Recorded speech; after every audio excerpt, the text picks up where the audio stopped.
নমস্কাৰ আপোনালোকৰ কাৰণে লৈ আহিছোঁ এটা ব্ৰেকিং নিউজ সেবাই ঘোষণা কৰিলে 2023 বৰ্ষত অনুষ্ঠিত হ'বলগীয়া মেট্ৰিক পৰীক্ষাৰ দিন হাইস্কুল শিক্ষান্ত পৰীক্ষাৰ দিন ঘোষণা কৰিলে সেবাই 3 মাৰ্চৰ পৰা আৰম্ভ হ'ব মেট্ৰিক পৰীক্ষা শিক্ষাৰ্থীসকলৰ বাবে এক ব্ৰেকিং নিউজ ঘোষণা হ'ল মেট্ৰিক পৰীক্ষাৰ দিন 3 মাৰ্চৰ পৰা 20 মাৰ্চলৈ অনুষ্ঠিত হ'ব মেট্ৰিক পৰীক্ষা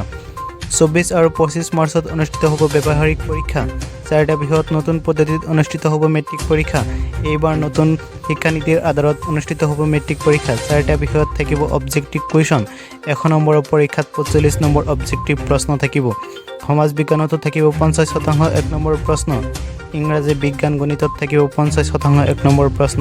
এই চাৰিটা বিষয়ত থাকিব অবজেক্টিভ প্ৰশ্ন মেট্ৰিক পৰীক্ষাৰ সময়সূচী প্ৰকাশ পালে আপোনালোকে ৰুটিনটো ডাউনলোড কৰিবৰ কাৰণে মোৰ ভিডিঅ' ডেসক্ৰিপচনত লিংক দিয়া আছে তাৰ পৰা ক্লিক কৰি আপোনালোকে ৰুটিনটো ডাউনলোড কৰি ল'ব পাৰিব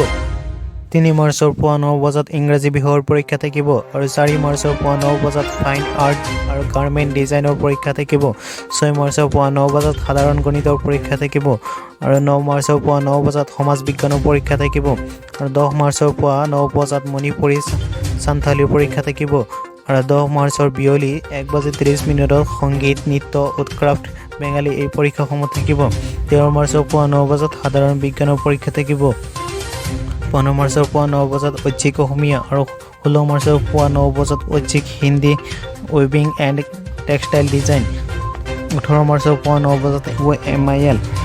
পৰীক্ষা থাকিব আৰু 20 মাৰ্চৰ পুৱা 9 বজাত উচ্চ গণিত ভূগোল বুৰঞ্জী সংস্কৃত কম্পিউটাৰ সায়েন্স বাণিজ্য নেপালী আৰবী আৰু ফাৰ্চী বিষয়ৰ পৰীক্ষা থাকিব